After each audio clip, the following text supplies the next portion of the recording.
Every single thing in any one of our history books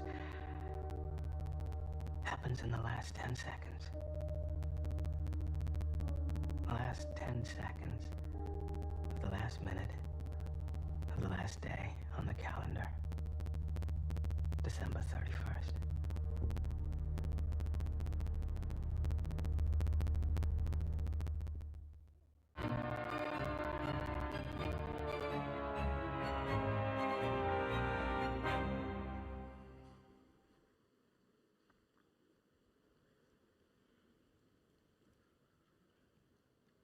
أصحاب المعالي والسعادة، السادة الحضور، أرحب بكم في القمة العالمية للحكومات. كما رأينا عمر الكون 15 مليار عام. إذا اعتبرنا أن عمر الكون كله عام واحد، فنحن كبشر ظهرنا في اليوم الأخير وفي الساعة 10:30 مساء ذاك اليوم. كل تاريخنا المكتوب ظهر فقط في آخر 10 ثوان من آخر يوم، رغم أنها فقط 10 ثواني مقارنة بعمر الكون، إلا أن التحولات فيها كانت كبيرة. ولكن أكبر تحول حصل في تاريخ البشرية لم يحدث في المختبرات أو في المصانع أو في مراكز التكنولوجيا. أكبر تحول حصل في تاريخ البشرية حدث في الإنسان نفسه. نحن اليوم لا نعيش تغيرات صناعية أو تكنولوجية، نحن اليوم نعيش لحظة إعادة تعريف لقدرات الإنسان. السادة الحضور، كما استعرضنا تاريخ الكون، دعوني ألخص هذه 10 ثواني من عمر البشرية. قبل حوالي 40,000 عام بدأ الإنسان أول خطواته خارج أفريقيا، دون خرائط ولا معرفة بالمصير. كان معه جرأته، أحلامه وطموحه. قبل 12,000 سنة اكتشف الزراعة فاستقر الإنسان، ومن الزراعة كان هناك فائض فاحتاج إلى إدارة لهذا الفائض، ومن الإدارة ولدت السلطة، فتم إنشاء القرى والمدن والحضارات. في الهلال الخصيب قبل 5000 عام كتب الإنسان على ألواح طينية ليدون سجلاته. ظهرت بعدها في الحضارة السومرية القوانين المكتوبة. مسيرة المعرفة لم تقف. في القرن الخامس عشر اكتشف الطباعة، قفز عدد الكتب والمخطوطات من عدة آلاف إلى 9 ملايين كتاب فقط في أوروبا. لم تعد المعرفة مقتصرة فقط على النخب أو رجال الدين، تغير مفهوم المعرفة. ولكن مع كل قفزة بشرية كانت أيضا هناك مخاوف. على سبيل المثال سقراط حذر من الكتابة لأنه برأيه قد تضعف الذاكرة. لكن التاريخ أثبت شيئا واحدا: البشرية لم تتراجع أبدا بسبب الخوف، بل تقدمت عندما أصبحت جريئة وتعلمت كيف تتكيف. أما اليوم فالعالم أمام مرحلة مختلفة تماما، مرحلة تقاس فيها قدرات الإنسان بما يكتسبه ويطوره ويعززه. عندما نقول الإنسان يدخل مرحلة جديدة، فأنا لا أتحدث عن نظرية، بل عن 4 قوى تجعل الإنسان اليوم أقرب إلى ما يمكن تسميته إنساناً معززاً بقدرات غير مسبوقة في تاريخ الحضارة الإنسانية. 4 قوى رئيسية تغير طبيعة الإنسان نفسه. القوة الأولى كما تعلمون هي ذكاء اصطناعي يضاعف القدرات الذهنية لهذا الإنسان. لآلاف السنين كان الإنسان هو الذي يصنع الأدوات، قلم كي يكتب به، الإنارة كي تضيء، عجلة كي يتحرك بها. اليوم نحن أمام لحظة تاريخية مختلفة في تاريخ البشرية. اليوم الإنسان صنع أداة تنتج أدوات، أداة تفكر، تحلل، تبني وتتعلم. الذكاء الاصطناعي لم يعد مساعداً بل شريكاً في التفكير. اليوم الطبيب البشري يشخص بدعم الذكاء الاصطناعي، وترى الخوارزميات ما لا تراه عين الطبيب. خلال عدة سنوات التشخيص سيكون عن طريق الذكاء الاصطناعي كاملاً بدون وجود طبيب. من المتوقع خلال ال10 سنوات القادمة أن ترتفع القدرة الحاسوبية للذكاء الاصطناعي لأكثر من 800,000 مرة، وقد تصل إلى 1,000,000 مرة مقارنة بهذه اللحظة. نقول إن الذكاء الاصطناعي شريك، لكننا كلنا نعرف بأن هذه الشراكة قد تكون مؤقتة، ومعها ستنتقل من ذكاء يساعد إلى ذكاء يشارك، وربما إلى ذكاء يقرر. فماذا يعني هذا؟ نحن لا نضيف تقنية جديدة إلى حياتنا، بل نضيف طبقة جديدة إلى الإنسان نفسه، طريقة يفكر بها، يتعلم بها، وأيضاً يقرر بها. أما القوة الثانية فهي طب متقدم يطيل العمر الصحي للعمر فقط. الإنسان لا يعيش فترة أطول بل أيضاً بصحة أفضل. تكلفة تسلسل الجينوم البشري انخفضت من 100 مليون دولار إلى ما يقارب 600 دولار حالياً، ومتوقع خلال الأعوام القادمة بأنها ستصل إلى أقل عن 100 دولار. هذا يعني طباً شخصياً واكتشافاً مبكراً للأمراض قبل ظهورها بسنوات، حتى قد يكون عند ولادة الطفل أو عندما يكون جنين. خلال 100 عام الماضية تضاعف متوسط عمر الإنسان في هذا العالم.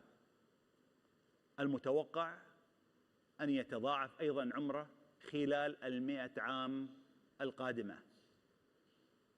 ما تأثير ذلك على الحكومات، على الوظائف، على صناديق التقاعد، وعلى المالية العامة؟ أما القوة الثالثة هي أن علوم الدماغ ستعيد تعريف التعلم والإدراك. نحن اليوم نعرف عن الكون أكثر مما نعرف عن دماغ الإنسان وعقله. الاكتشافات القادمة لن تكون في الفضاء، بل ستكون اكتشافات قدرات جديدة في عقل الإنسان نفسه. ومع دخول مرحلة الذكاء المعزز لن يعمل الذكاء الاصطناعي بدلاً عن عقل البشر، بل سيعمل معه. على سبيل المثال شركة مثل نيورولينك، وهي شركة تطور شرايح تزرع في الدماغ لتمكين التواصل المباشر بين الدماغ والأجهزة أعلنت قبل أيام أن لديها 21 مشاركاً في هذه التجارب. بعضهم بدأ يتحكم في هذه الأجهزة بعقله أو بتفكيره. كما كان الإنترنت في بداياته مجرد بريد إلكتروني، قد تكون واجهات الدماغ اليوم مجرد البداية.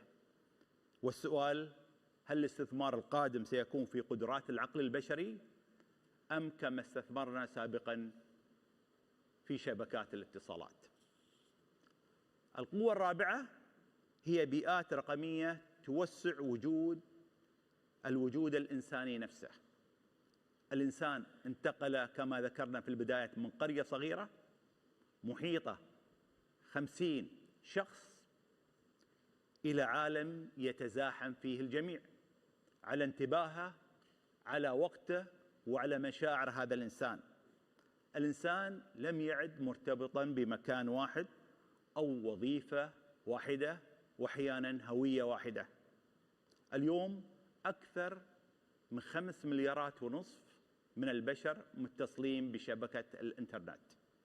هذا يعني أن كل فرد من هؤلاء يعيش في هذا العالم المترابط، يتأثر به ولكن أيضاً يؤثر فيه.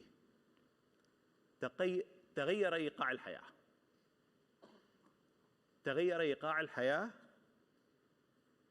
فالإنسان أصبح تركيزه أقصر وتشتت أكبر.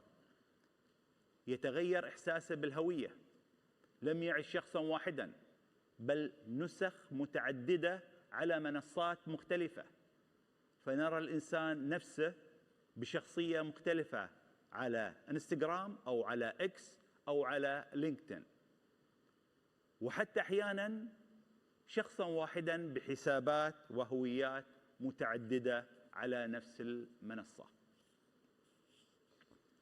السادة الحضور، هذه القوى الأربعة مجتمعة تخلق إنسان وعقل وفكر مختلف عن كل ما شاهدناه خلال 40 سنة الماضية. بداية جديدة لهذا الإنسان. فكيف ستتعامل الحكومات مع هذا الإنسان؟ الإنسان اليوم لديه قدرات شبه خارقة، إلا أن الحكومات ما تزال تتعامل معه بأدوات الماضي. اليوم نرى هذا التغير في بعض المجتمعات وتواجه بعض الحكومات، وهي توقعات الأجيال الجديدة أو ما يسمى الجنزي. بحلول 2040 تشير بعض التوقعات بأن الجنزي سيكونون حوالي 40% من القوى العاملة على مستوى العالم. هو جيل مختلف عن أجيال كثيرين في هذه القاعة. هو جيل نشأ على الآن، يريد الخدمة الآن، يريد تعلماً مستمراً، وأحياناً حياة فيها توازن ومعنى، لا مجرد وظيفة وراتب. الجنزي أصبحوا قوة ضغط يومية على بعض الحكومات على مستوى العالم. السيدات والسادة، في كل مرحلة مفصلية في التاريخ كان دور الحكومة يتطور مع الإنسان. مع الثورة الصناعية أعادت الحكومات تصميم العمل. مع عصر الكهرباء أعادت تصميم البنية التحتية. مع عصر الإنترنت أعادت تصميم الخدمات والاتصال. واليوم مع تطور الإنسان نفسه نحن بحاجة إلى إعادة تصميم مفهوم الحكومات بالكامل. سؤالي هو: هل الحكومات في العالم اليوم مصممة لإنسان الأمس أم لإنسان الغد؟ في عالم متسارع ينتقل دور الحكومة من إدارة الواقع إلى تصميم المستقبل، من قوانين جامدة إلى تشريعات قابلة للتحديث تلقائياً من مؤسسة مثقلة بالبيروقراطية إلى مؤسسات تخدم الإنسان. التاريخ واضح في هذه النقطة. في كل تحول حضاري هناك حكومات قادت، وحكومات انتظرت، وحكومات اندثرت. التاريخ لا يتذكر المنتظرين. اليوم نحن أمام تحول لا يغير الأدوات فقط، بل يغير طبيعة الإنسان نفسه. وهذا العصر هو فرصة تاريخية للحكومات لإعادة تشكيل نفسها. هذه الفرصة تحتاج حكومات تفهم أن دورها الأول والأخير هو خدمة الإنسان. ختاماً، نحن اعتدنا أن نسأل عن المستقبل: ماذا ستفعل التكنولوجيا بالاقتصاد، بالوظائف وبالخدمات؟ سؤالي هو: ماذا ستفعل الحكومات بالإنسان بعدما تغير الإنسان؟ لأن أخطر ما قد يحدث ليس أن تتأخر الحكومات عن التكنولوجيا، بل أن تتأخر الحكومات عن الإنسان. شكراً لكم.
Many of the world's retail banks, airline reservation systems, taxation systems, financial systems of all types are built on the back of IBM technology, both hardware and software.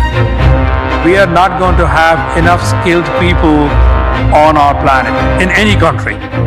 So if you don't have enough skilled people, what is the technology that can help augment human productivity, that can really help scale? Digital sovereignty is going to be a new battleground. Let's be honest about that. Your Excellencies, ladies and gentlemen, our next panel discussion is titled, Is Technology the New Sovereign Asset? This session is moderated by Mike Allen, co-founder and executive editor of Axios. Please join me in welcoming our distinguished panel.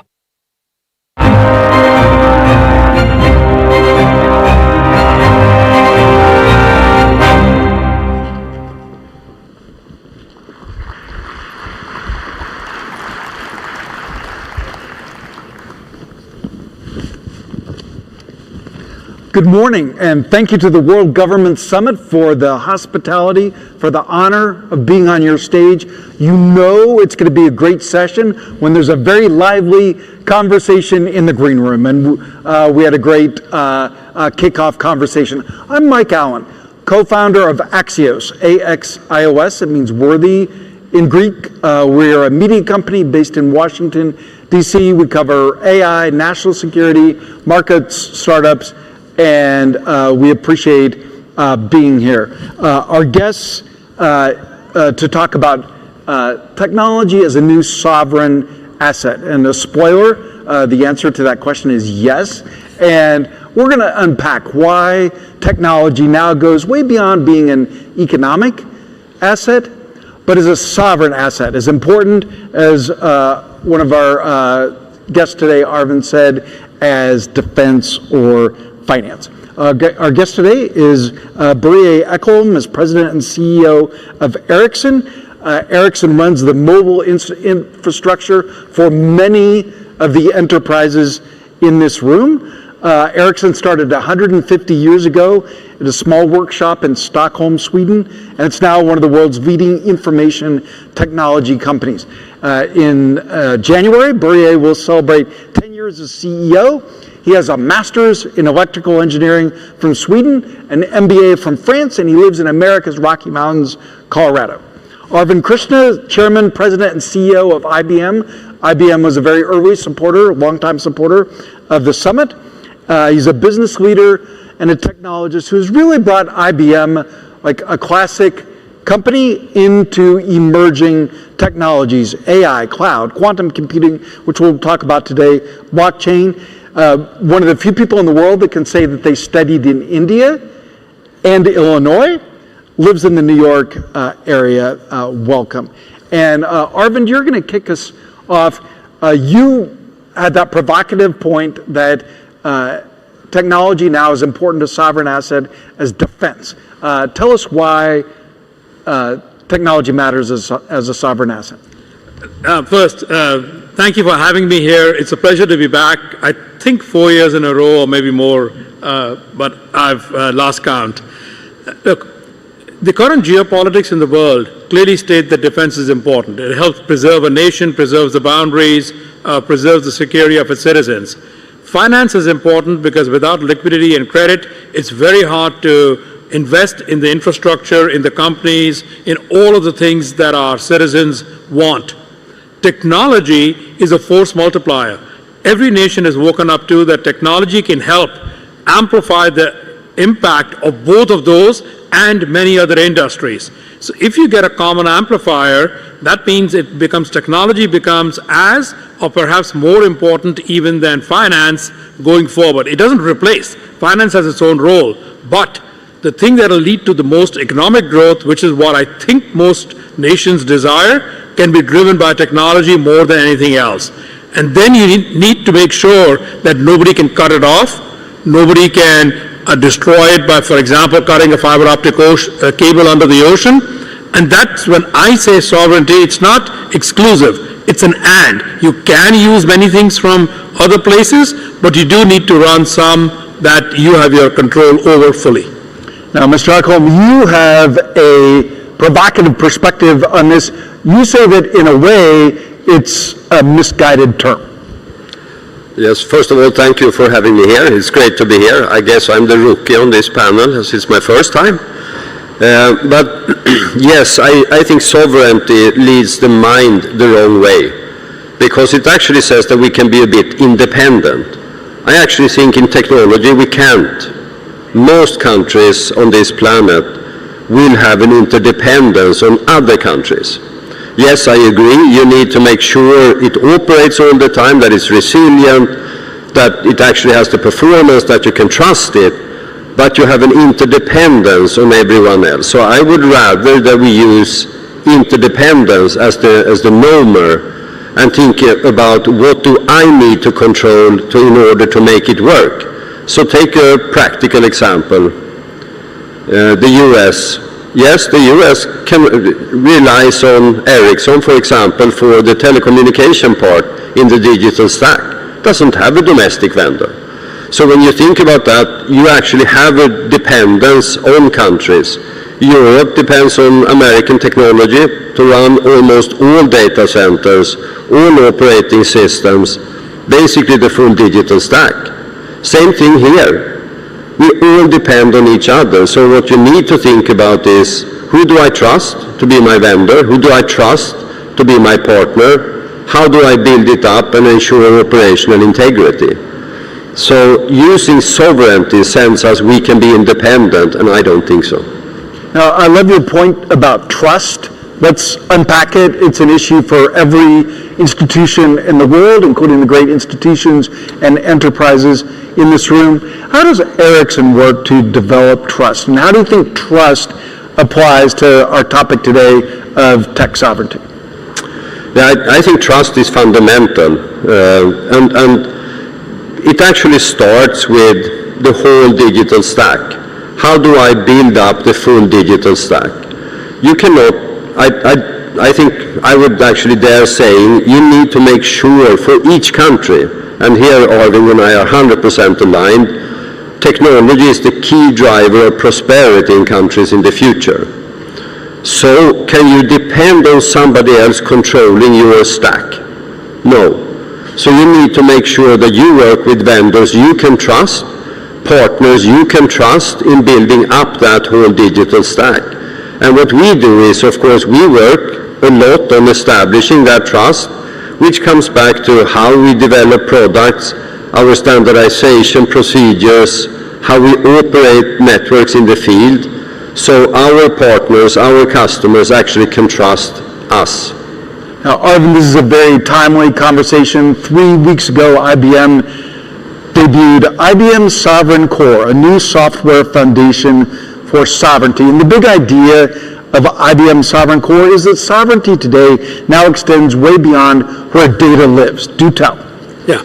So first, also let me acknowledge, our words may be different, but in substance, Börje and I probably agree more than we disagree on this. There's a spin, a little spin on twist. So Sovereign Core, everyone is going to use public clouds, and public clouds by and large come from two nations. I believe it's an and every nation is going to have to run their own infrastructure in a way that's independent of control from any other country. So the question here is control, not so much where it comes from. Sovereign Core gives that control to a country that wants to run that stack in a way that nobody else can turn it off, can mismanage it, can steal data from it, can apply the wrong security to it, and so we want to leverage it.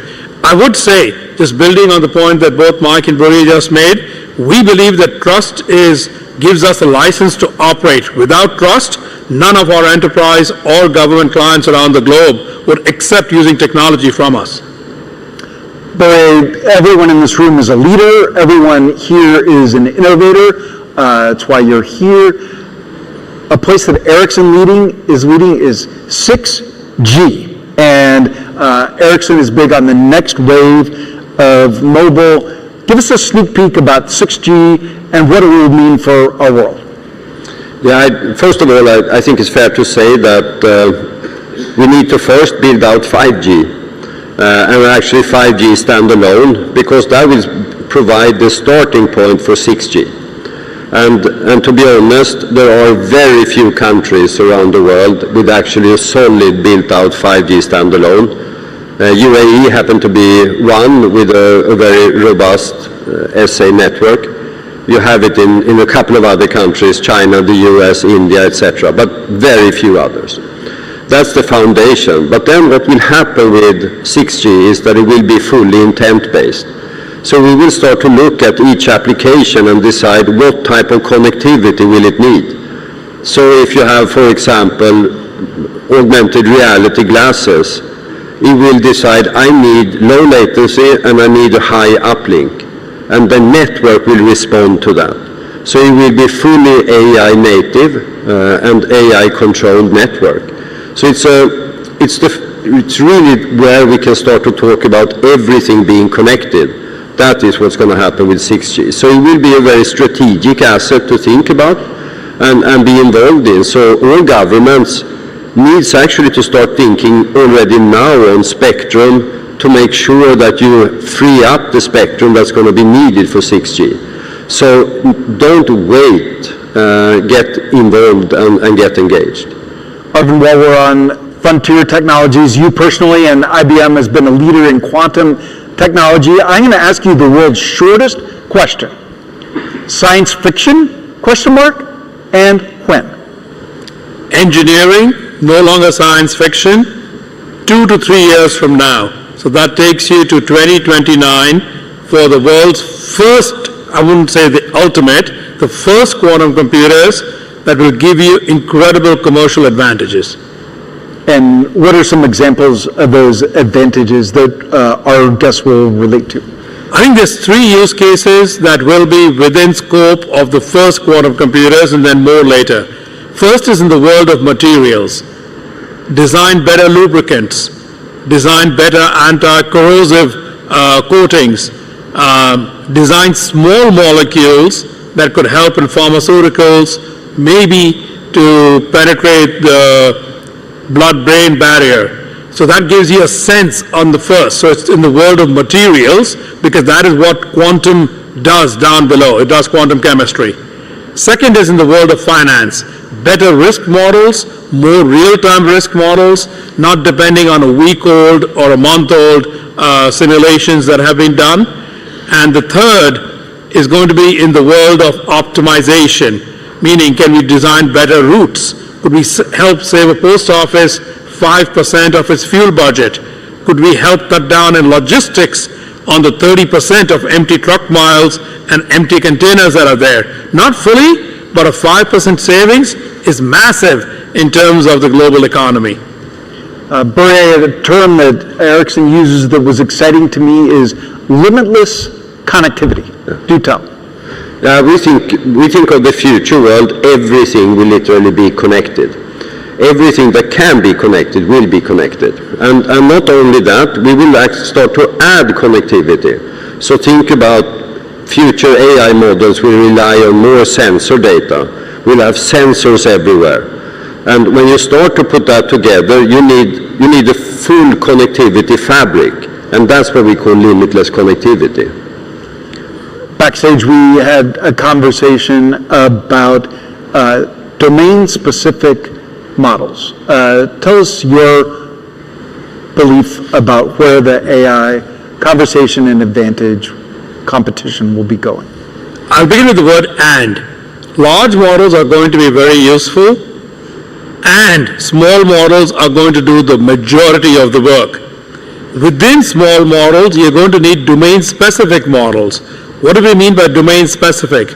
Models that may help model a given physical plant, models that will help do chemistry, models that will take advantage of knowledge that is baked into what to learn as opposed to all contradictory information.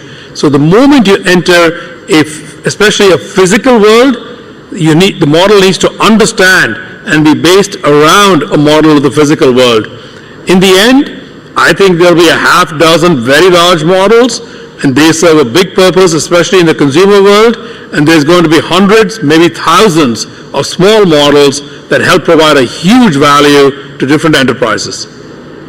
Bria, our last question, and then Exodus always ends with one fun thing, but our last question is, you are very bullish, you and I got to visit yesterday on humanoid robots, and you said there could well be a humanoid robot behind a reception desk. Tell us where you think that technology is and is going. I think we're already starting to see humanoids. Of course, it's going to be very hard to replicate the picking motion, and I hear everyone telling me the humans are so much better at picking things up. True, but there are a lot of tasks we do that doesn't involve picking things up. So think about standing behind the reception desk to do a check-in, or it could be, a tour guide, it could be somebody working at the bank. All of these applications are actually use cases for humanoids, and I think we like to see a humanoid that's actually human-like. So when we start that journey, I think we will start to see those coming at scale, in 12 to 18 months. And when that happens, then I think we'll wake up. We're getting the hook, a very subtle red timeout here. So as we say goodbye, Arvind, you love cars, and you once drove 145 miles an hour. Tell us about that. On a Porsche racetrack in 911, and on the final straight, which is about a quarter mile, that is when you test your own nerves. We thank His Excellency, the World Governments Summit, this great audience, our panelists, and I'll see you on Axios.com. Thanks for having us.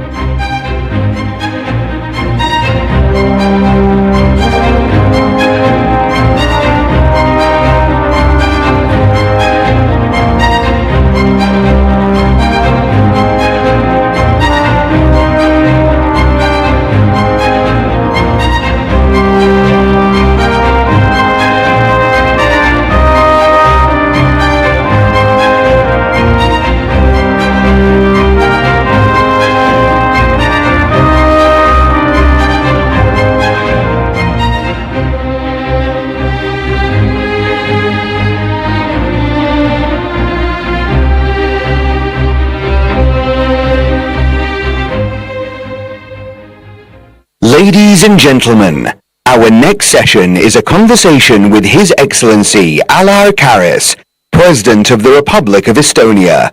This session is moderated by Becky Anderson from CNN.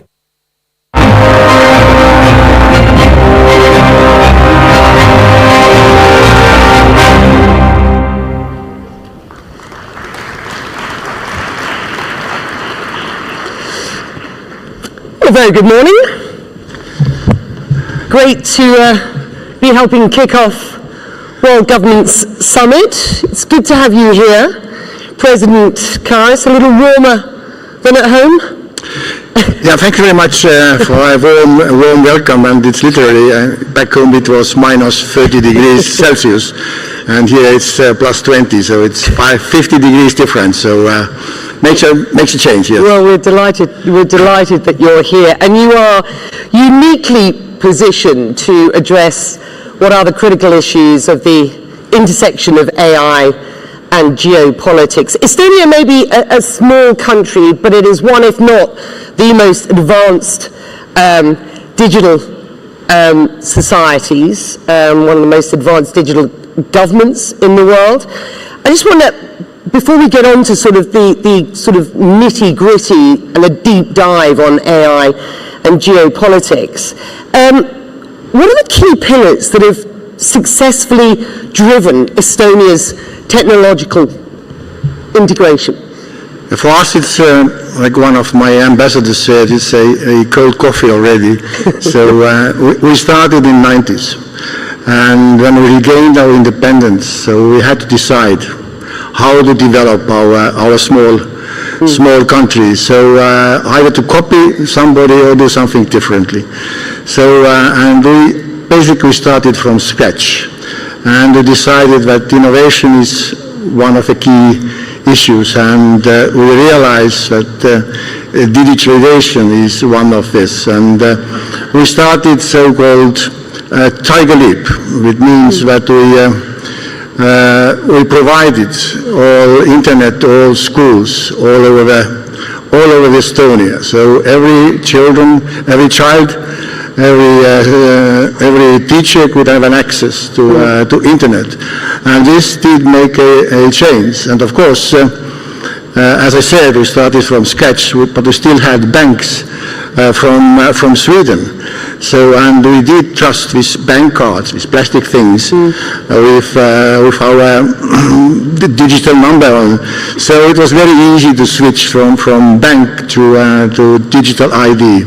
So, and this was compulsory for all Estonians, this digital ID. Now it's not a plastic anymore, it's on my iPhones and everywhere, so you can use it basically everywhere. So this was, and we built trust to the bank, trust to the government, and also trust to these new technologies. So as our previous speakers here mentioned, also trust. So trust is extremely important if you really want to develop these kind of things, including nowadays AI as well. So fast forward to 2026, and as a pioneer of digital transformation, how does Estonia tackle the challenges of digital sovereignty in the context of AI development and deployment, especially given the increasing global competition in technology? Of course, Estonia is not competing with technology as such, but there are big companies, mostly from US, who develop all these AI platforms and so forth. What we can do is to put some new things into these platforms.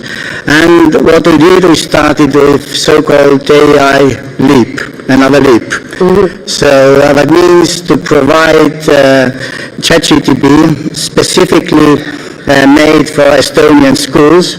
And again, every school, every teacher could have this access to this specific AI tool. That means you don't get answers, but you have to ask questions, because students are very smart, so they use now ChatGPT to get all the answers, to write essays and so forth. So you had to do something differently. And this is now an ongoing project. We started from upper secondary school, because they are about to go to universities, and afterwards we are going to different companies and also in the public sector. So, and we started from September, last September, and of course we had some courses for teachers, because students are much smarter than teachers. So we had to start from teaching teachers how to use this AI smartly, because the AI is everywhere. Given the ongoing geopolitical tension, I just wonder what measures you are putting in place to ensure that Estonia's AI policies align with its very prescient national security interests at this point.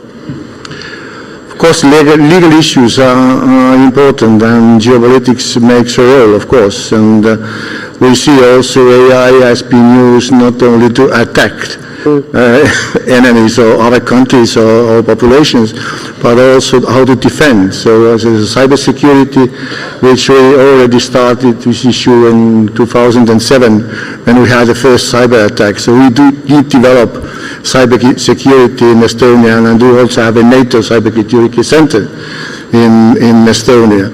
But also how to defend, because there are so many different things like misinformation and cybersecurity I mentioned already.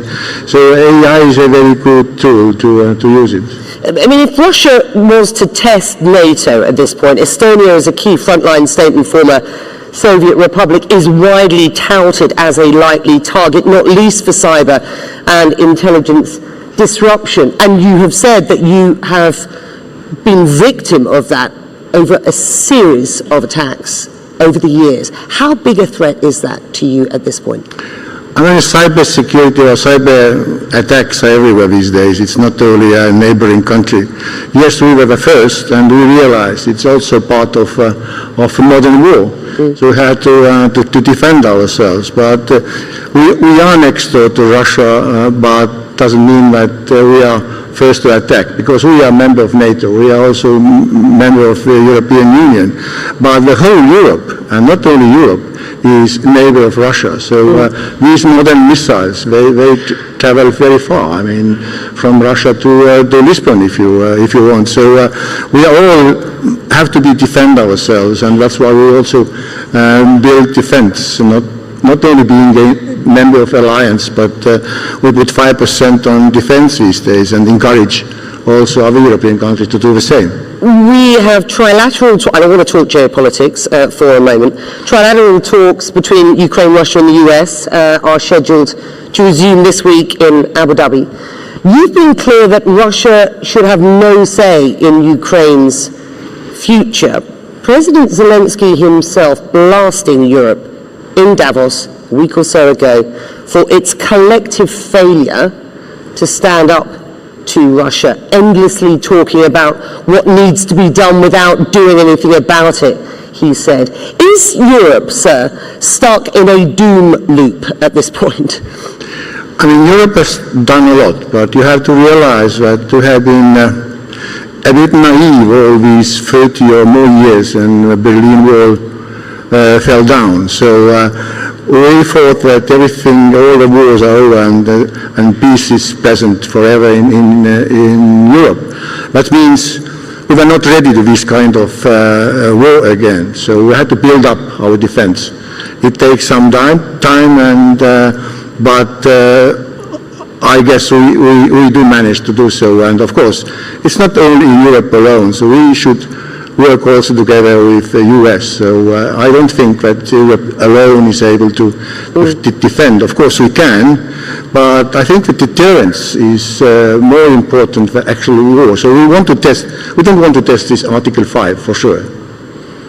How do you respond to President Zelensky's hypercritical speech on Ukraine? But one has to understand that Ukraine's in war 4 years already.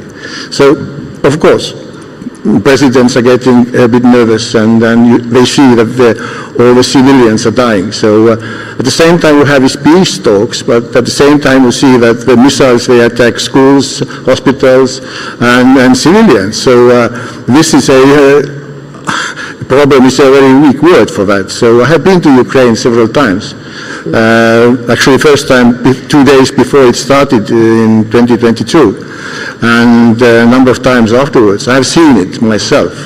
And of course, Russia is ready for this war of atrocity. I mean, that means, and this war of attrition, that it's a huge country. And you see now that it's 1 to 5, 1 to 7, so that means more Russians are dying on the front line. That means Russia doesn't care about their own people. What worries you most at this point?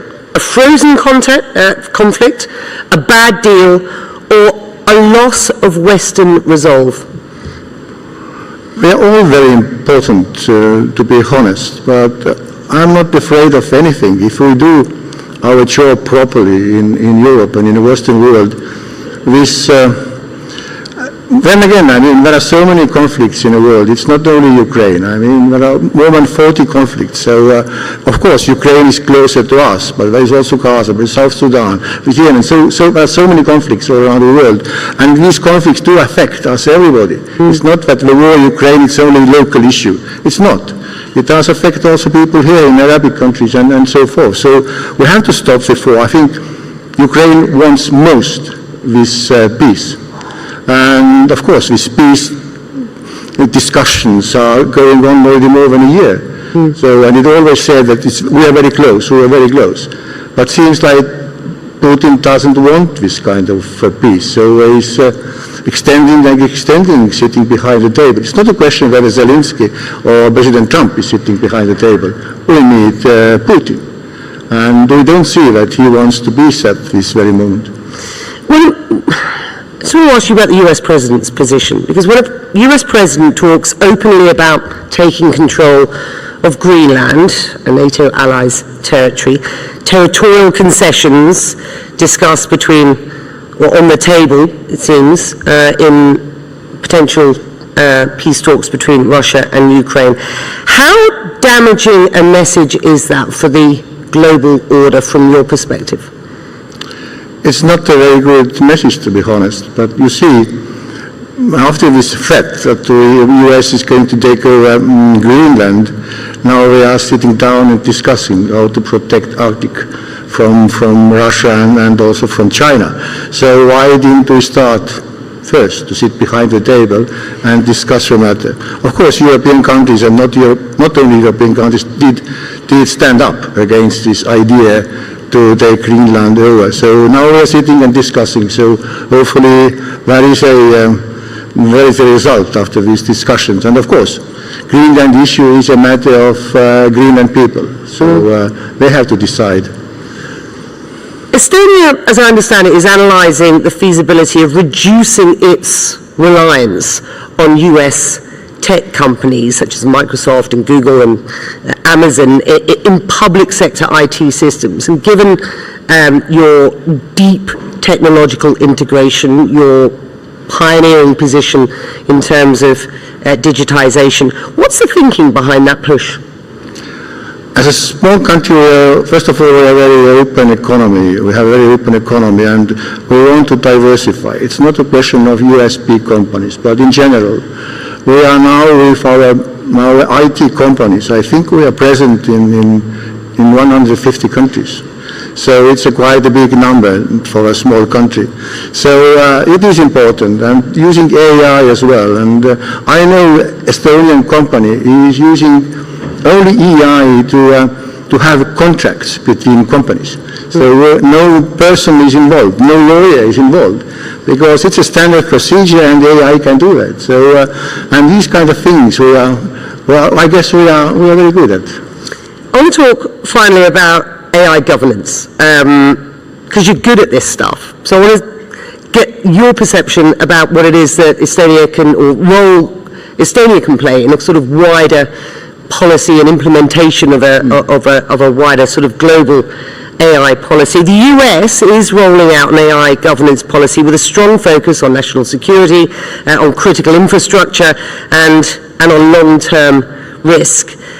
This is an attempt, if you will, to make AI governable in practice. So I just wonder how smaller nations like your own can influence global AI policy making alongside these larger powers, particularly the US and Europe to a degree. I mean, as a small country, we are kind of a sandbox, so we can do a number of pilots other people and other countries can learn from. And also, I mean, well, we might be very developed in certain things like digitalization and AI, but we have to realize that some countries are moving as well. We are doing the same thing, and sometimes we are doing even better. I mean, even in Ukraine, we provided our assistance how to digitalize public services and so forth. Now we are learning from Ukraine.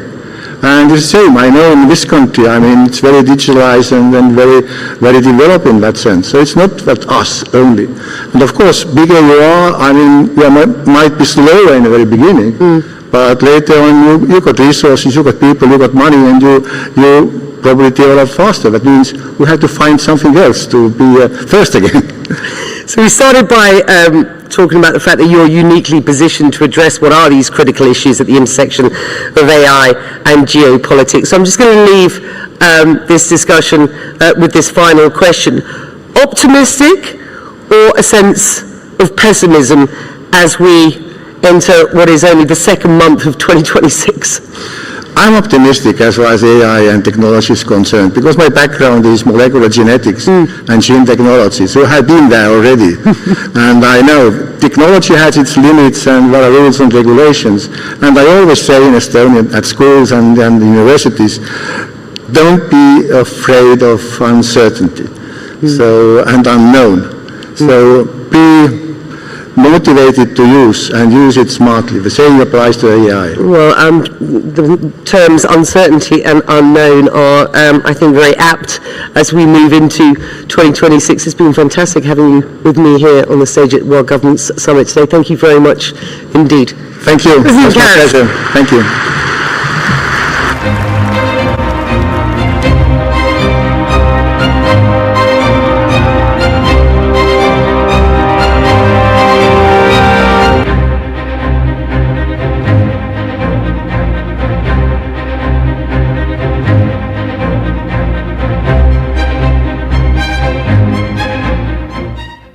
Ladies and gentlemen, our next session is a conversation titled, How Do We Keep the World Connected? With Guillaume Faury, CEO of Airbus. This session is moderated by Richard Quest from CNN.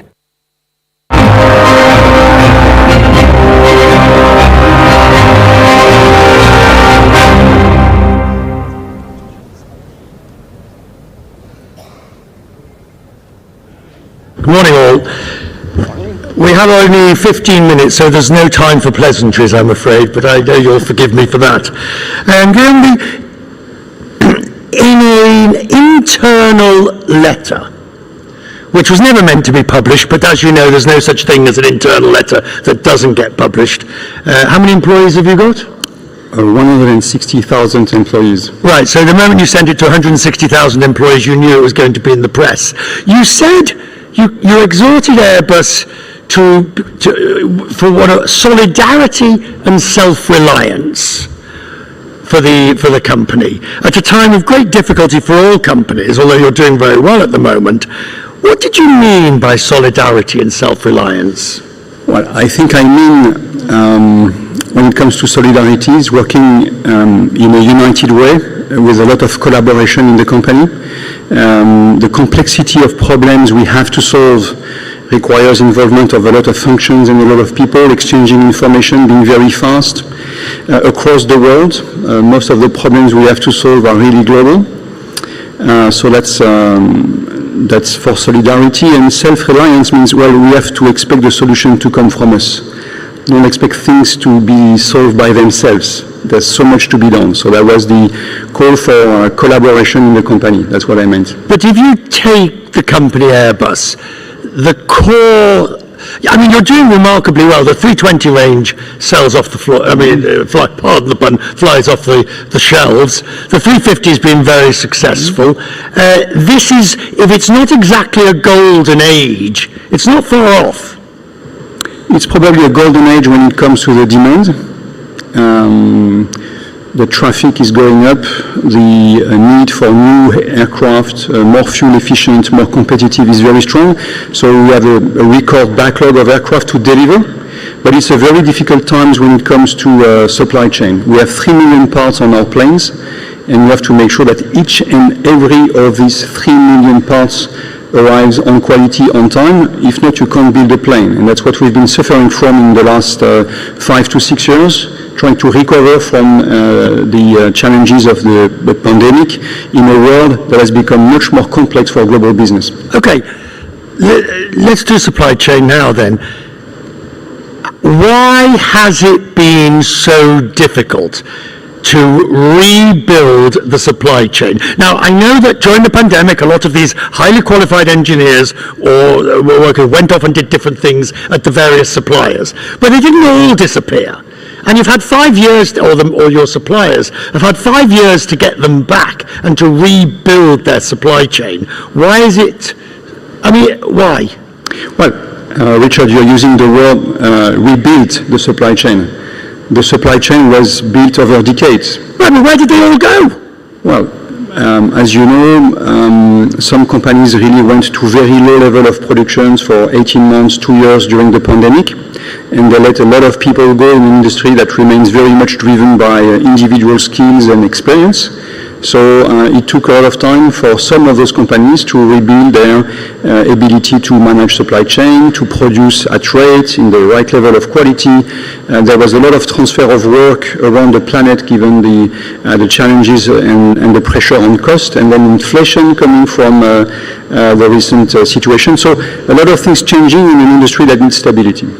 Do you see the supply chain issues getting appreciably better in the near future? Well, first, it's got much better last year. 23, 24 were really very difficult. We saw in 25 a lot of problems being solved. Now, as I said earlier, if one of the 3 million parts is missing, you have a problem. So we have to go to the end of the recovery. We continue to ramp up quite quickly, so we continue to pull on the supply chain. We are always putting engines are the big part at the moment. And I was coming to it today. In 2025 and probably 26 as well, engines have been the most difficult things to get. I was talking to a CEO of an airline that shall remain nameless, who was going to an air show specifically to put pressure on you and or other suppliers to deliver the planes on time, because he knew that if he made the most noise, the squeaky wheel got the oil. Well, that reflects the demand and the very strong demand we're in, and the difficulties to deliver on time given the supply chain issues. It's a good problem to have your customers asking for their product, but it's also a challenging one in the industry we're in.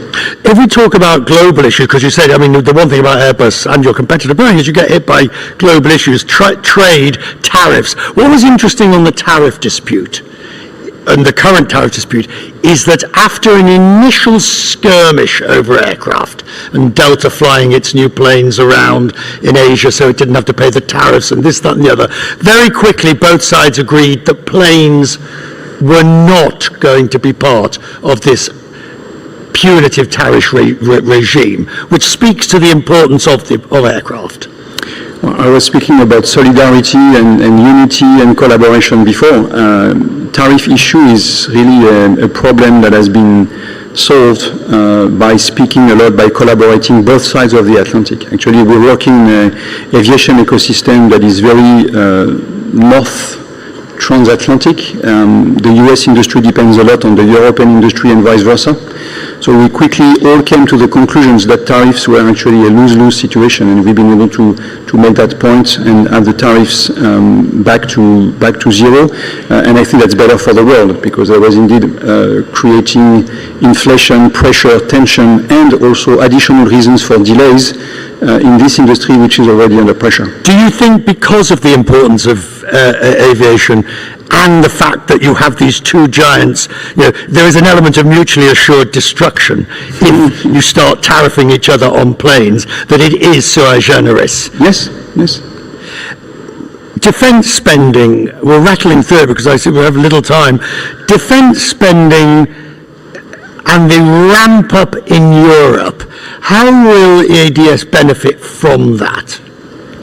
Airbus. Yeah, Airbus. I'm old-fashioned. Yeah, we changed the name like 10 years ago now. But how will Airbus, the defence sector? Yeah, Airbus. We have 20% of our turnover in defence, and actually with this, we are the largest defence company in the EU. Okay, and we benefit from the growth in defence, from the demand, not only from European countries, but from countries around the world. Security now is really all over the place, and that's an area of focus from virtually all governments. We had record bookings in Airbus Defence and Space and helicopters coming from defence last year, and we see acceleration in demand. Now, in the part of defence we're in, platforms, complex systems, it takes time to go from order to delivery and to creating turnover, but we're clearly on a growth path in defense and helicopters, and if you add up the growth we have in commercial aviation, actually we're really on a path of growth on all our businesses. How do you avoid complacency?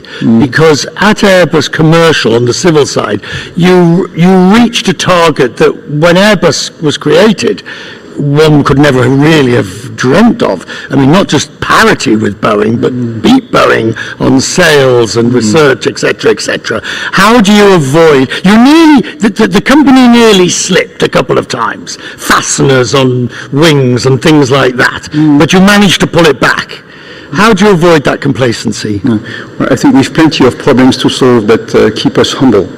And indeed, it's a good point to make, but we are not in that place. We have so much to deliver, we have so many programs, we have so much pressure from our customers to deliver faster the products they want. We're involved in new developments which come with their challenges.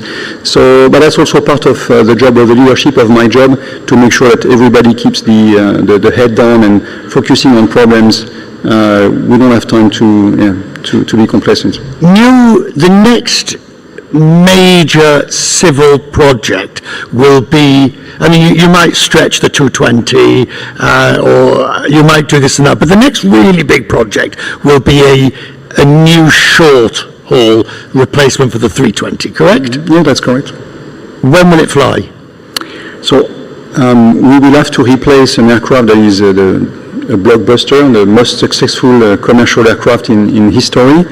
But this aircraft performed its maiden flight in 1987. So it's a platform that has been improved, that has been further developed over time, but we come to a point where a lot of technologies enable a significant step in performance, in fuel burn, in comfort of the passengers. So that's really something we're focused on. The aim is to, I will answer to your question, the aim is to launch the program by the end of this decade and enter into service the plane in the mid of the second half of the next decade.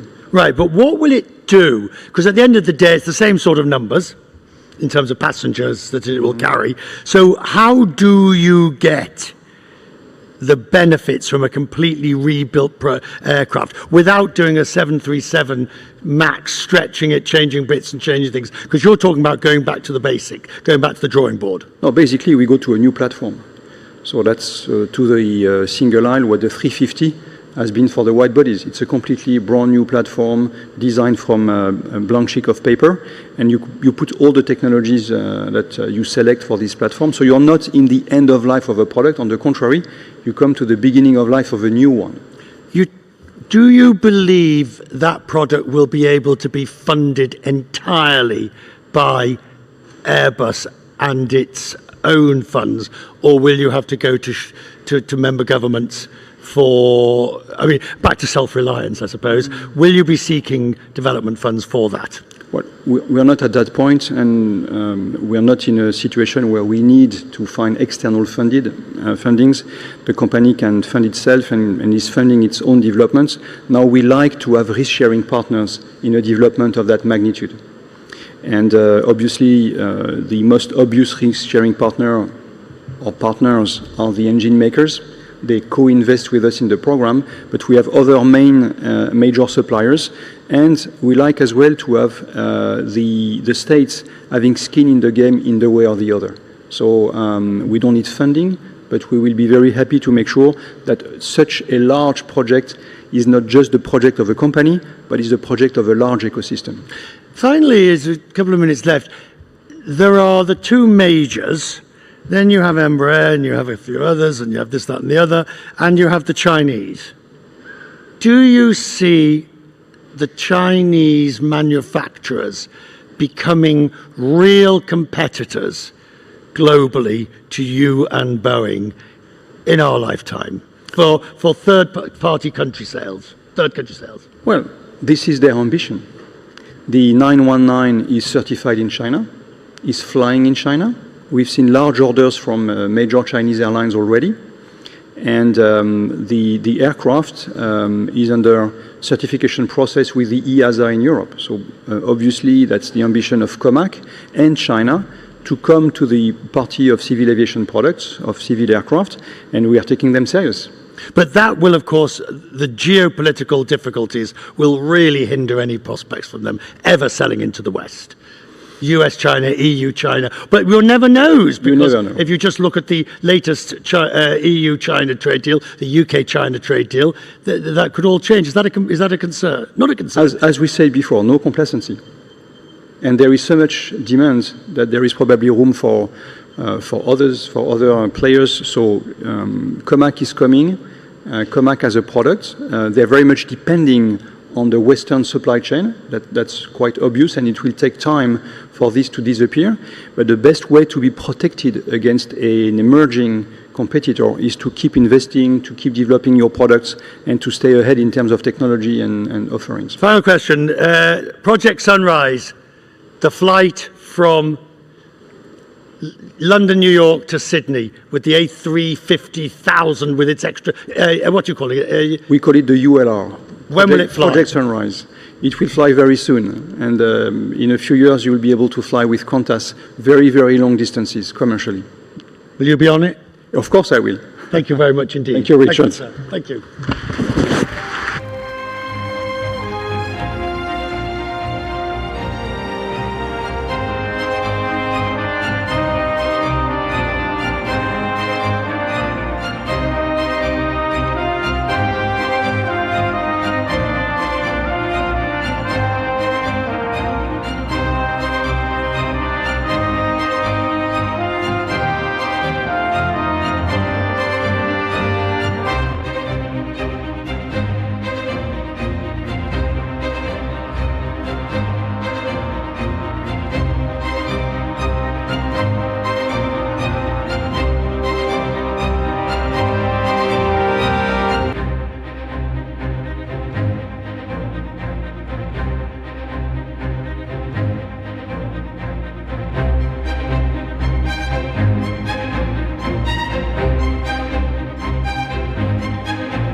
Ladies and gentlemen, our next panel discussion is titled The Geopolitical Reset. This session is moderated by Hadley Gamble from IMI Media. Please join me in welcoming our distinguished panel.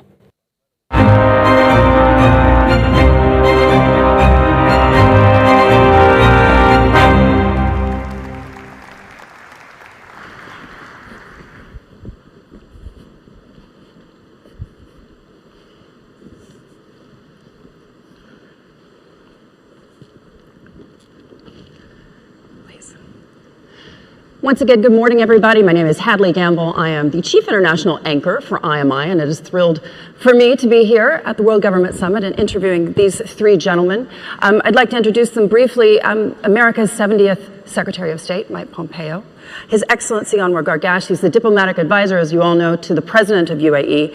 And Fred Kemp, who is the CEO of the Atlantic Council. Gentlemen, welcome. We're talking about the geopolitical reset. I want to kick off with His Excellency. Our governments talk regularly. Do you believe that Donald Trump is going to hit Iran? Softball to start. Well, I think, I don't know what's going on in President Trump's mind, but I can give you the view from the region, the view from the UAE. I think that the region has gone through various calamitous confrontations. I don't think we need another one, but I would like to see direct Iranian American negotiations leading to understandings that we don't have these issues every other day. It is extremely important that many of the key issues that have rocked the bilateral relationship and has had an impact on the region, and foremost amongst them is the nuclear issue, is addressed directly, and that it doesn't become a source of instability and a source of questions like these every year or two. Thank you. In your mind, is the Iranian regime closer to being neutralized than in the past? And what I mean by that is, are they, at least in your mind, not as close to obtaining that nuclear capability? Well, I think from everything that I know, Iran today needs to reach a deal. I think Iran, on the one hand, has suffered geopolitically and at the same time its economy needs to rebuild itself, and to rebuild that they need to rebuild their relationship with the United States. I think through reaching a deal, a political deal, a wider geostrategic deal that will actually be beneficial to the area, the Iranians are also helping themselves in ultimately what they need, which is rebuild their economy. Mr. Secretary, you worked side by side with President Trump during the first administration. We understand that Steve Witkoff is going to be meeting with his Iranian counterpart in Istanbul in just a few days from now. Do you believe they'll get a deal done? Oh, goodness. First of all, it's great to be with you all. Second, when I talk about Iran, I always like to do full disclosure. They're still trying to kill me, so I'm biased, for sure. $1 million bounty on my head, which my wife thinks is a little low. No, it's unimaginable that there can be a deal. To me, we've had a deal with the Iranians multiple times. They have cheated and lied and avoided compliance with every deal they've signed. I watched President Trump. I was there. I recommended to the president that he withdraw from the previous nuclear deal that we had agreed to under President Obama. I think they may come away with some set of understandings, but to think that there's a long-term solution that actually provides stability and peace to this region while the Ayatollah is still in power is something I pray for but find unimaginable. In your mind, do you believe that we'll see Donald Trump pull another Venezuela in Iran? Oh, I don't know. I mean, we're all sitting in the middle of lots of American firepower today, right? As we're here, my observation is that previously, when President Trump has done that, when there have been large-scale deployments, and in the end he wasn't able to achieve his objective, he has used that to try and create further leverage to get what it is he's hoping for. And I always go back to this. It always sounds so punitive or harsh, and I agree with Dr. Gargash. Iran would be wise to find a way forward that is fundamentally different. Wise not just for America and for the region, but for the Iranian people. It's hard for me to see the current leadership, the current regime actually change in that way. And so I think President Trump will continue to be determined to try and drive that. All we had asked was exactly what Dr. Gargash spoke to. Just like, be normal. Like, we're not asking them to do anything special, anything different. You know, we've had long conversations about the Emiratis on enrichment inside of their country, right? Big fights on the 1, 2, 3 agreements. To think we're going to allow Iran to enrich, something that they have continued to demand their right to do, is not something I think they will give up on, and not something I think President Trump will walk away from as a demand either. So, Fred, Iran on the ropes. We've seen what the president was able to accomplish with Venezuela. An overwhelming majority of Venezuelans, by the way, as we know, support his move there. In your mind, how is this playing back at home? Because in one sense, it seems as if the president is winning, but those are in his own party. Many of them are unhappy with the way that the president is dealing with the world.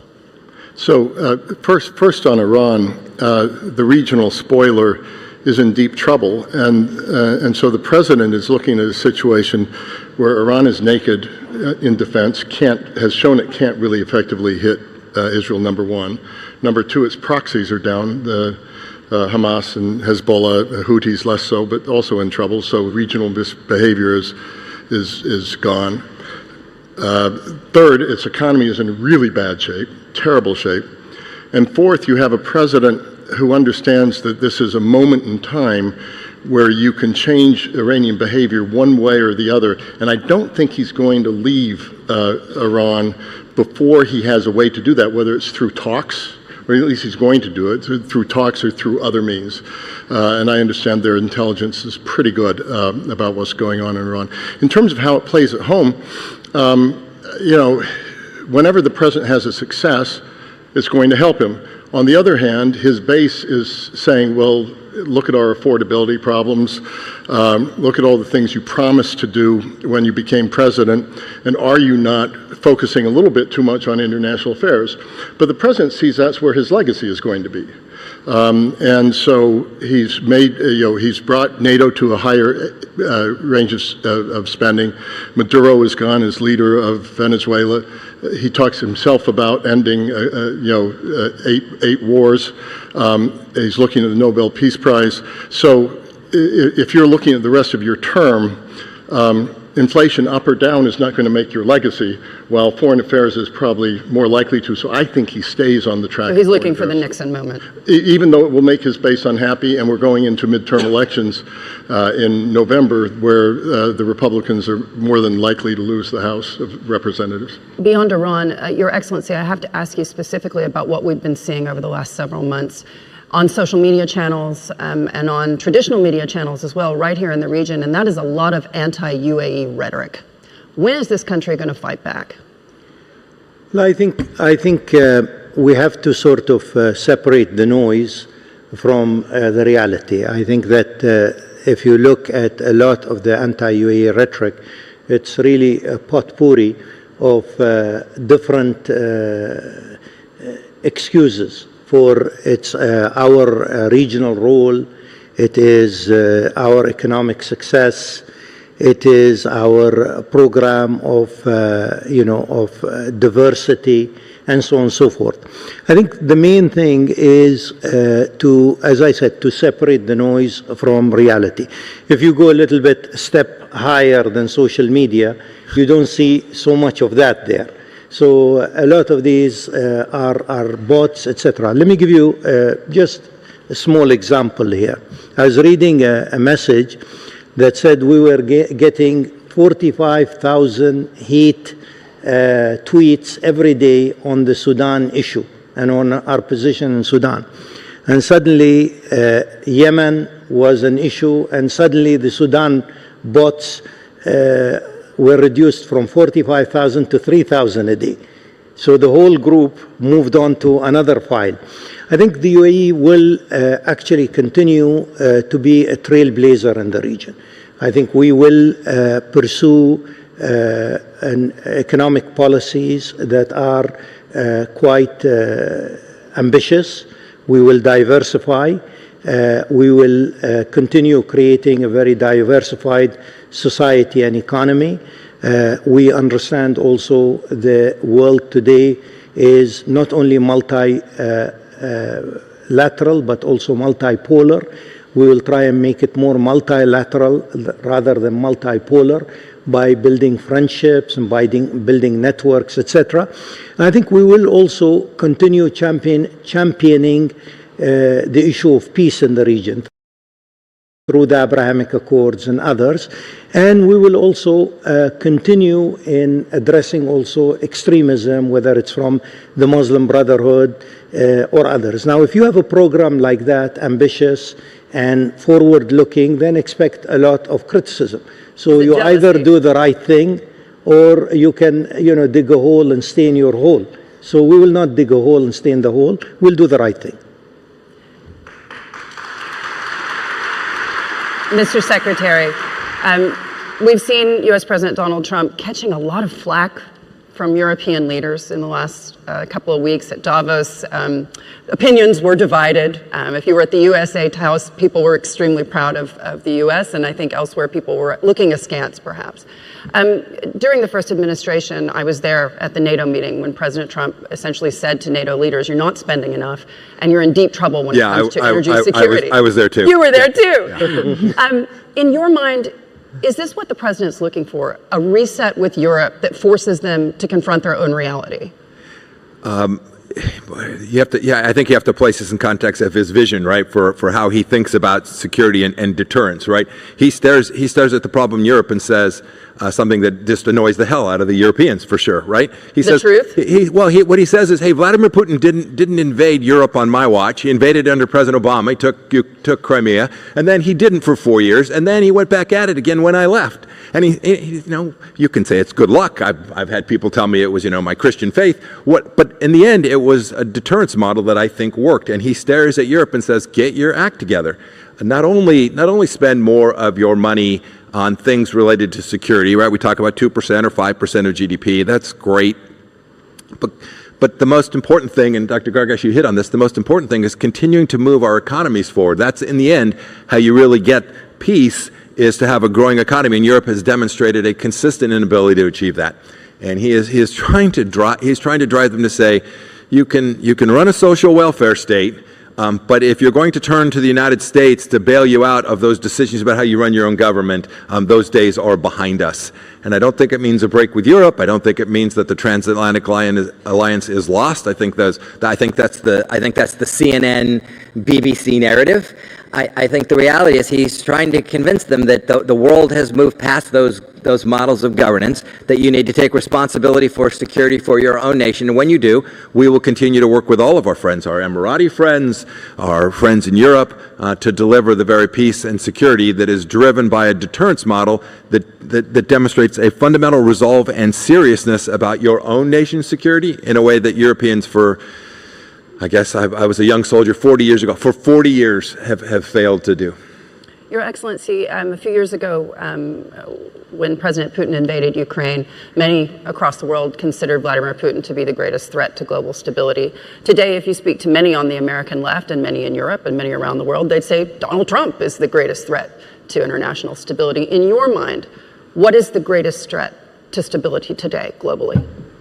Well, I think it depends. I mean, if you look at it globally, the relationship between the United States and China is a major, indicative issue for all of us. As long as that relationship is managed well, as long there is a clear, I won't say partnership, but it's controlled competition, etc., then I think this is an important part here. Managing that relationship is important. Recent, for example, discussion about nuclear weapons remains, I think, very much tangible. I mean, the way that nuclear weapons have been controlled in the 70s and 80s through a series of discussions and agreements, I think we should address that. I think within our region, we have to find, a way forward on the Palestinian issue, because that, I think, is extremely important and core. And I think this should be done through political processes. It cannot be done through confrontation, as we've seen time and again. And I think also from the UAE's perspective, we have to understand also that the world is also changed. So in many ways, many countries will actually hedge their bets. Many countries will build a lot of relationships. So again, a country like the United States, which is core to many of its friends' security and many of its friends' economy, is a relationship we have to maintain. And that relationship also has to be tangible, it has to be credible.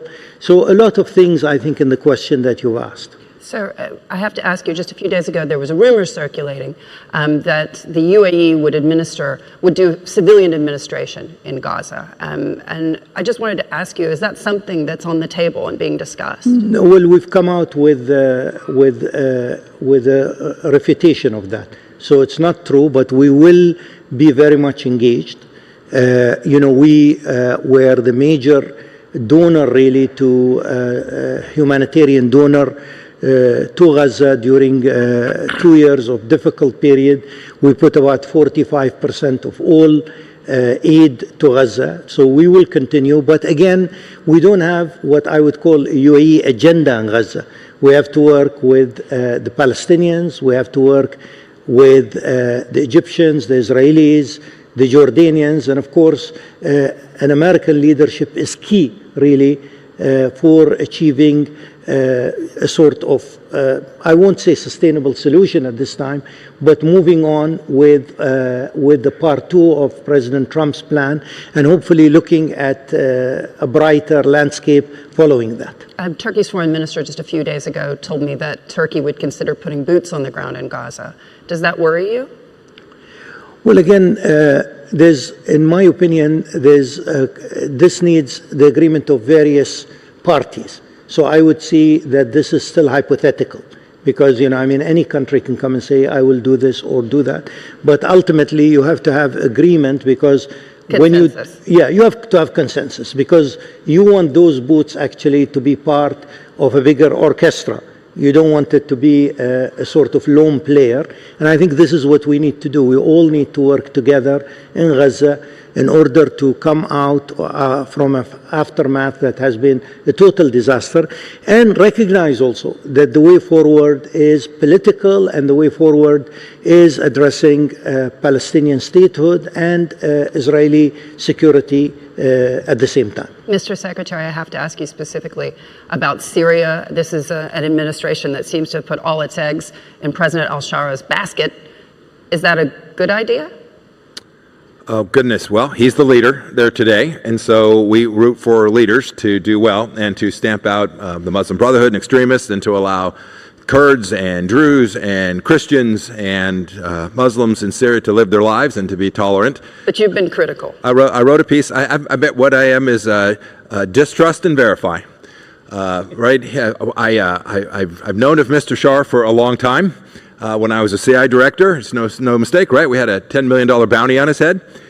He was an Al-Qaeda terrorist, and we all hope that he's going to lead Syria to a better place. It's important for the region, right, to get regional stability in Syria. And so I'm rooting for him. I'm happy to, I hope we all do our part to help him be successful at bringing a very fractured nation back together, so that, pick the number, 5 to 7 million people who were refugees from Syria can one day return to their homes.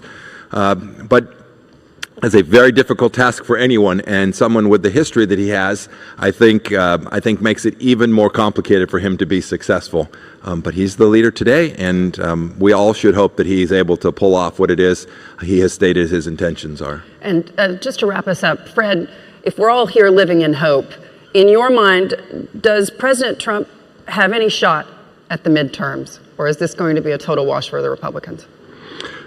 So I don't think he's looking to the midterms. I think he'll lose the House in midterms. I think he really is looking to history. And the question for me is, how will we remember Donald Trump? So if you look at presidents and what outlasts them, you look at Franklin Delano Roosevelt, New Deal liberalism. It's with us to this day, and he won World War II. If you look at Ronald Reagan and internationalist conservatism, with us to this day, a little bit on its hind feet at the moment. I think it's going to make a comeback, and we won the Cold War. What will Trumpism be?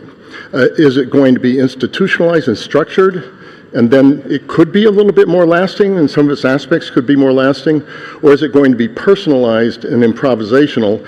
And then you might see a lot of what Trump has introduced being reversed relatively quickly. Some things won't be reversed. I think tariffs stay in place. I think that we ask more of our allies.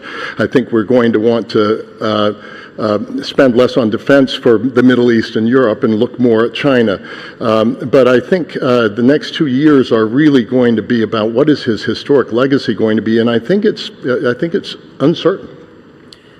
Your Excellency, Mr. Secretary Fred, thank you so much for joining us. Thank you. Thank you. Thank you all very much.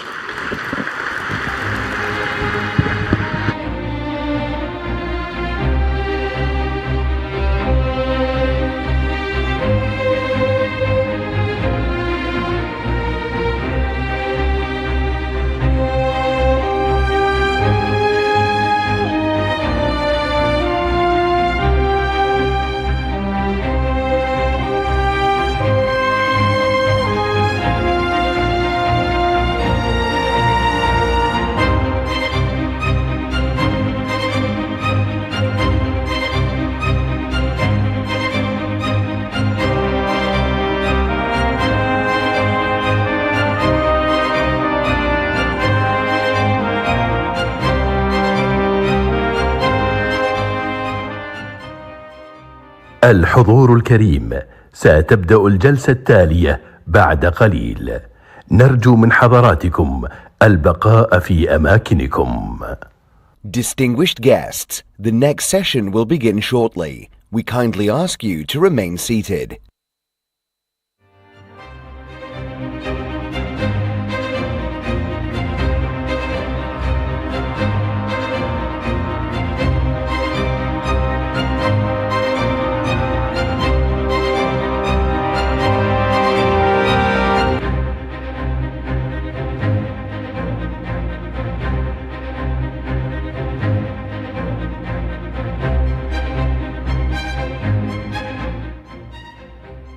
Ladies and gentlemen, Our next session is a main address by His Excellency Taye Atske Selassie, President of the Federal Democratic Republic of Ethiopia.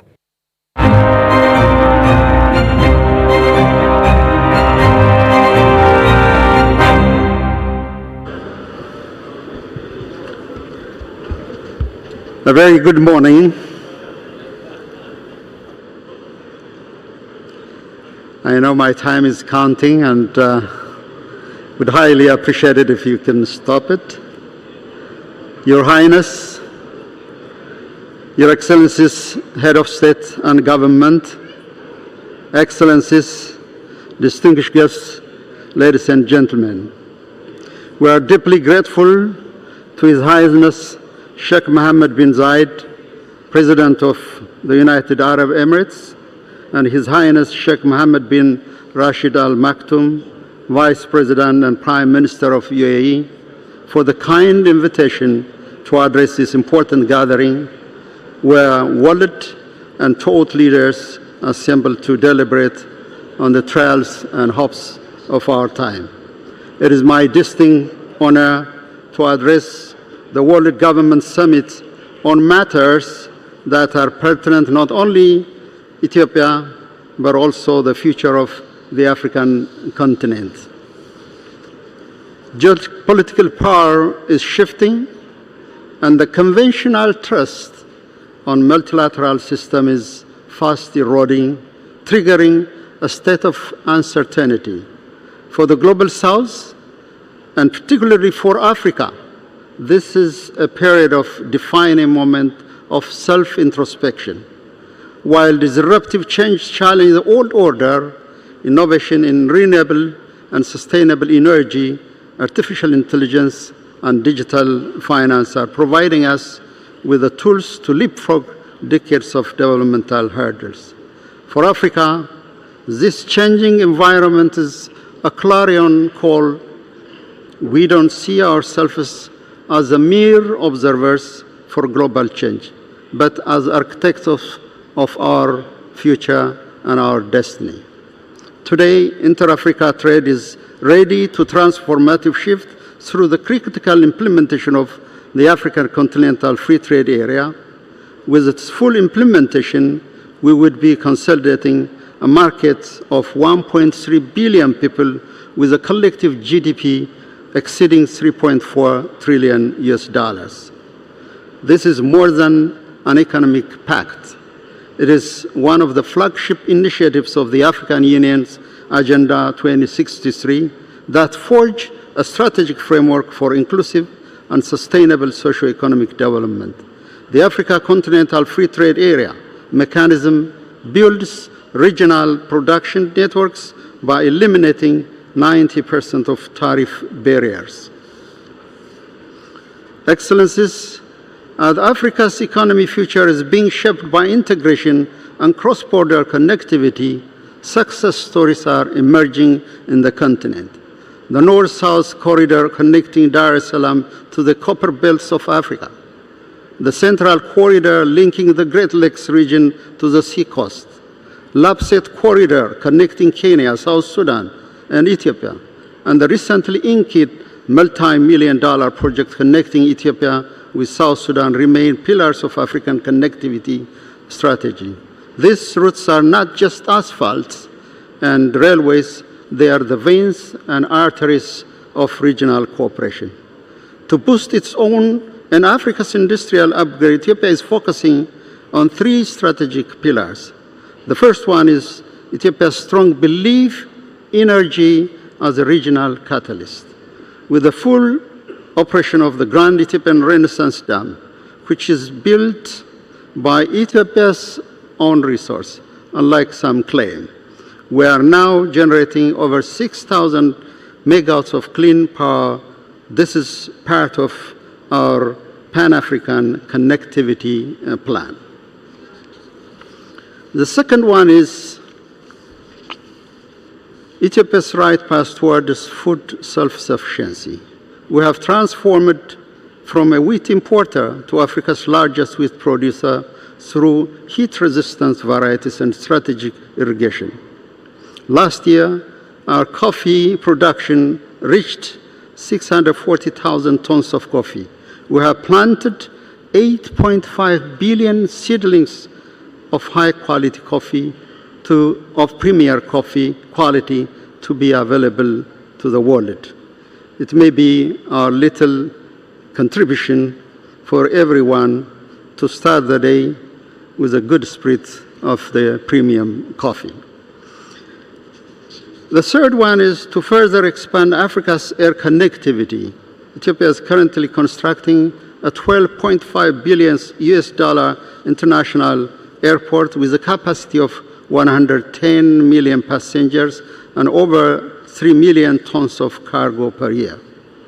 Excellencies, Africa has made encouraging progress over the last decade. However, the path ahead remains steep and difficult. Our aspirations are vast, and yet bridging the gap between our vision and implementation remains daunting, widened largely by a chronic lack of capital. And in particular, financing infrastructure projects has become very difficult. Therefore, to close this divide, we have started empowering our financial institutions and strengthening innovative public-private partnership. We are very much encouraged to see the African private sector, our innovators and entrepreneurs are rising to the occasion and investing in our collective future. Furthermore, the stability and reliability of our gateways are paramount. For example, for Ethiopia, the security of the Red Sea corridor is not only critical, but also it is vital artery to 12% of the global trade. This indeed demands an urgent and collaborative framework, an arrangement or mechanism unburdened by strategic gains and parochial geo-economic interests. Excellencies, before I conclude, I would like to emphasize on two critical issues of importance that Africa attaches in its relation with the rest of the world. The first one is trust. I believe earlier today, the CEOs of IBM and Ericsson mentioned about trust, rightly so. In our case, beyond development prosperity, we believe that we have to address issues related to trust and dependability in forging our collective aspiration. New sets of emerging issues ranging from artificial intelligence to mega infrastructure and biotech can only be impactful if they are anchored in understanding and rooted in trust. For too long, African countries have navigated relationships that are disappointingly and sometimes frustratingly asymmetrical and lopsided. Ethiopia's experience is a sobering example. We are a long-time partner within the AGOA eligible framework. We built state-of-the-art industrial parks and manufacturing hubs, believing that we would be able to tap the opportunities offered. Yet, the rug was pulled out from under our feet for a completely different and unrelated reason. When our eligibility was drawn, we ended up unemploying over 50,000 women where their entire livelihood depended on. The second one, Excellencies, is Africa's long and held belief, and it's called to be on the right side of history. In today's fragmented global governance, we see a disturbing trend towards unexpected disruption, often precipitated by overriding principles. Some may have the right to be wrong because they have the cushion and validation, sometimes wrongly, of power. Africa doesn't have the luxury of making mistakes. Every step we take demands a thorough and painful introspection. This is precisely why we are approaching this global transition with such depth and gravity. We are examining every step to assess the impact of the transition while simultaneously engaging in self-examination necessary to ensure we maximize the benefits. Sometimes we find ourselves in a very awkward position. when we were told to choose friends or foes. Africa's position is clear. That is, one should not be pressured or be compelled to choose. We may not necessarily be an ally in every geopolitical drive, but we are glad to align and reconcile our position based on shared and mutual interests, because history has informed us that today's presumed adversaries could be our partners in progress. Our survival and continuity as human beings is based on shared interests. If shared interests diverge, we have developed the patience and tolerance to wait it out until it passes, or negotiate until we collectively realize that working together outweighs moving only in one's own interest. The Ghanaian novelist, late 1960s, I.R. Maha, while searching for an immaculate and an uncorrupt political leader amongst his own friends, and when he found none, he famously wrote, "The beautifuls are not yet born." In his intellectual evocation, he lamented that the beautifuls are not yet born. This is often cited regarding Africa and its unfulfilled promise. But today, I want to understand it through the prism of the world at large. The beautiful version of our collective human progress, one that is genuinely inclusive, equitable, caring, and stable, may not yet be born. Some say that the labor has only begun. Nonetheless, we are encouraged to see young leaders, courageous political leaders, innovators in the midst of us who believe in power of ideation, are ready to bring about the world we want to see. In the meantime, the resistance coming from those who are stuck in the past, which we are not short of them, particularly in our region, and unwilling to embrace the new ideas, will continue to be the cause of our collective agony. Finally, we are encouraged to see that some in the developed world are beginning to see the world not as they wish it to be, but as it actually is. A very phenomenal shift and progress. For Africa, we have the plan, the policy, and the leadership. This is the moment for genuine partnership. Let's build a future where global governance is not a tool of exclusion and exploitation, but a bridge for mutual survival. Africa is ready. Ethiopia is ready to connect and ready to thrive in our own will as an equal partners to the world. Thank you for your attention.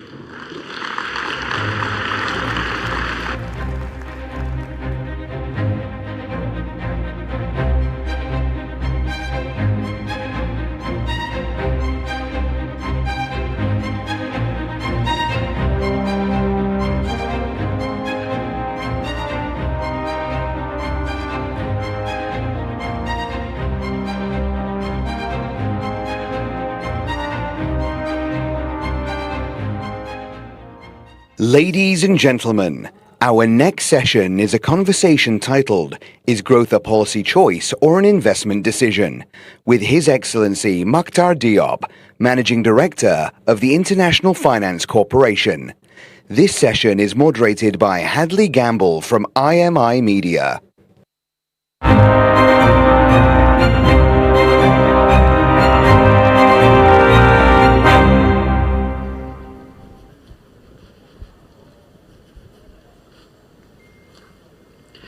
Once again, good morning, everybody.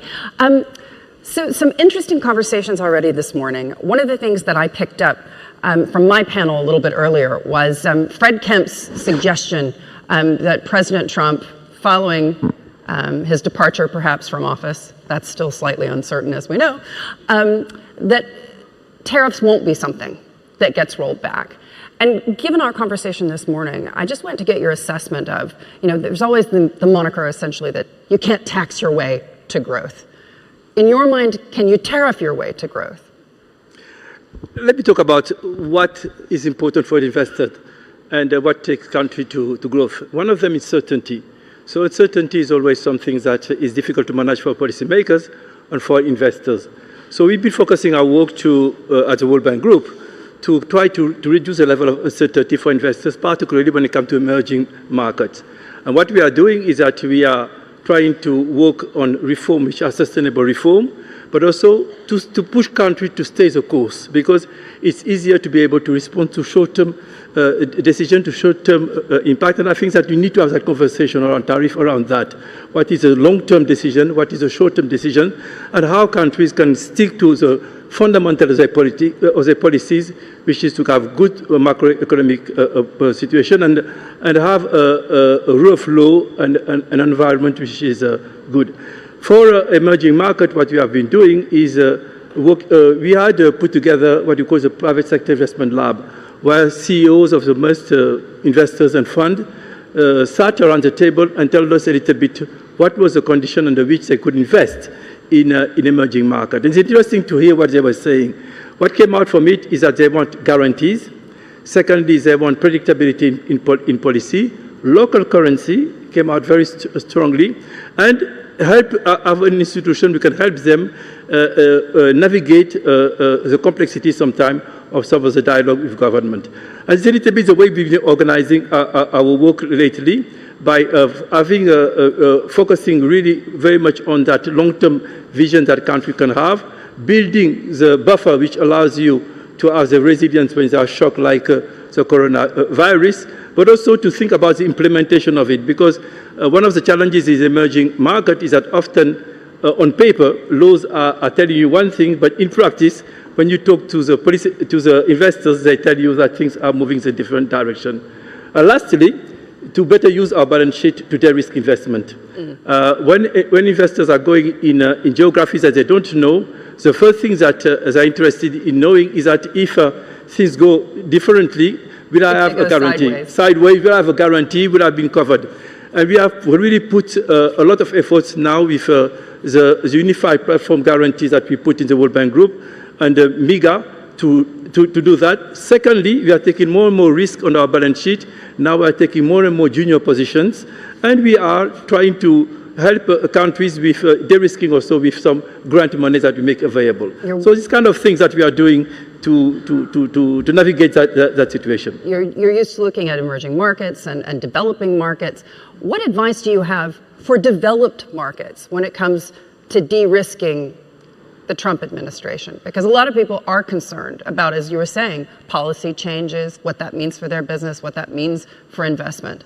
I'm not the best place to advise policymakers. I think they're dealing with that every day, and each of them find a way to address those challenges. But what I found that was been a common thread is to reach a point of stability and predictability. Today we saw, for instance, India had some adjustment on their tariff. Another country. What is a common threat of all these countries, which I've been discussing it, is try to quickly get at a point of predictability and stability at the level. I think it was less the level than the predictability in the dialogue, because that allows investors to be able to make the long-term decision that they need, and policymakers to be able to also to have the foresight in their policy making. Are you concerned that governments aren't prepared for the job loss that AI is going to create? I think the world which we have totally different type of shocks. We are used to commodity shocks. If you look at, for instance, IMF, they had batteries of tools that were put in place to help addressing those shocks. I used to work there, and it was a time of all these commodity prices. We have shocks like COVID, which was also another type of shock. And we have those climate change shocks, and now we have this type of shock. So I think that what is happening now is that you have a lot of heterogeneity in the type of shock and a lot of simultaneity in the shocks, which means that bottom line, you need just to build some resilience in your macroeconomic situation, in your reserve, so that you can react to these shocks, which are not the type of shocks that we used to have and which come now as together. Do you think that governments are banking this in terms of the worry about AI and job loss? Because obviously it's not something we can quantify yet. And we heard Jamie Dimon just a few weeks ago at Davos talking about governments have to create incentives for corporates so that they don't shed jobs at such an alarming rate. I think that we have, let's say, we have big AI and small AI. That's why we call it. If you look at for emerging markets, small AI is always application of AI which should make a difference. For instance, a farmer in an African country can now take his phone and look at a plant and know exactly what type of fertilizers they need. This is small AI, and we will increase a lot of productivity. The way of learning is changing, particularly in low-income countries where we have access now to much more knowledge and be able to do that. So we don't talk a lot about that side of AI, which is in fact job creating, which is creating conditions of higher productivity of labor force. We didn't have access to a certain number of tools. And now if you turn to more advanced economy, I think that it will be a different type of job, a different type of jobs being created. I think that in sector like health, we still need the human touch in handling the elder population and so forth. It will help in accelerating the diagnostics and reducing the cost of health services, because we will have much more precision medicine which is developed by genomics. And actually UAE is a good case because they have been doing a lot of work around that. So I think that we'll be having some productivity gain around health and so forth, and allowing people to work longer but in different type of works. So I think it will be sometime replacement, it will be sometime substitution of the labor force in different type of work. Tell me this, there's been a lot of conversation, particularly in the last few months, about the health of the US dollar and the flight to gold. In your mind, how damaging is this when we talk about the health of the US dollar? The dollar is the world's reserve currency. It's a slippery slope. I think that we should be careful not to react too quickly to short-term movement on the market. We have seen gold prices spiking, we see them going down. So I think that you will have volatility when you have this type of shocks. And it brings me to the previous point I made. The nature of the shock, a shock that people were not anticipating. So it's quite normal that the market have some volatility in the short term. And I will not draw conclusion at this stage from a drastic conclusion like the substitution of the dollar as reserve gold for dollar. I think that we need to have much more a longer period of time to be able to have a judgment. And I think that the central banks also are looking at it. It's a set of issues. Digital currency is another question which is important. So in the way you are looking at monetary policies, the way you are looking at market operation is different, because you have a lot more innovation coming there, being digital currency, being cryptocurrency, being the evolution of the dollar and so forth. So I would say, let's give a year of a little bit when all this settle a little bit, and you have also the geopolitics, some stability in some situations which are a bit volatile, to be able to draw a bit more conclusion. I think that doing it now would be a bit hasty, in my view. So in wait-and-see mode. Absolutely. And finally, when you take a look at this from an investor-specific perspective, where are you seeing the most interest? Electricity, energy. Whoever you talk to, he talk to you about energy. And I think that when you talk about electricity, we need not only to think about generation, but there is something that people don't talk enough about, is transmission and distribution. I think that with the volume of electricity being generated and will be generated, we need to look at a segment, because even in more advanced countries, we are seeing huge needs of investment in transmission and distribution, because the systems are not ready to take So energy comes number one, critical minerals, obviously, and we are working at the World Bank Group a lot on this. Now we had recently signed 2 transactions in lithium in Argentina. We work on copper, etc. And we are trying to also help countries that are producing a lot of these critical minerals to also think about diversifying their economy. For instance, in Africa, we are working currently around the Lobito corridor, which we allowing to move mining productions, but we would like to ensure that country takes that opportunity to develop the agricultural sector around that corridor, so that they have that diversity in their economy and not rely only on mineral.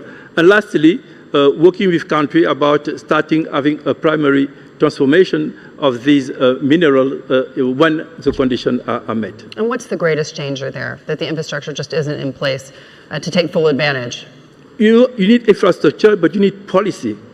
Let me give you an example. I will not name those countries, but you have countries where people are invested in railways, but the railway gets to the border and stuck there for 2 weeks because there are bureaucratic decisions that needs to be made.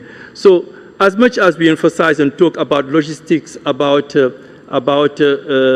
investment in infrastructure, we should be talking also about policies that we allow country to be able to trade. And I think that you have a very good example of the potential of innovation in logistics. We have companies like DP World, Abu Dhabi Port, all these institutions which are here are kind of at the forefront of innovation in terms of logistics and being able to reduce the cost of transactions. So the policymakers just have to get their act together. Absolutely. As usual. Your Excellency, thank you so much for joining us. Thank you. Hey, thanks so much. Thank you.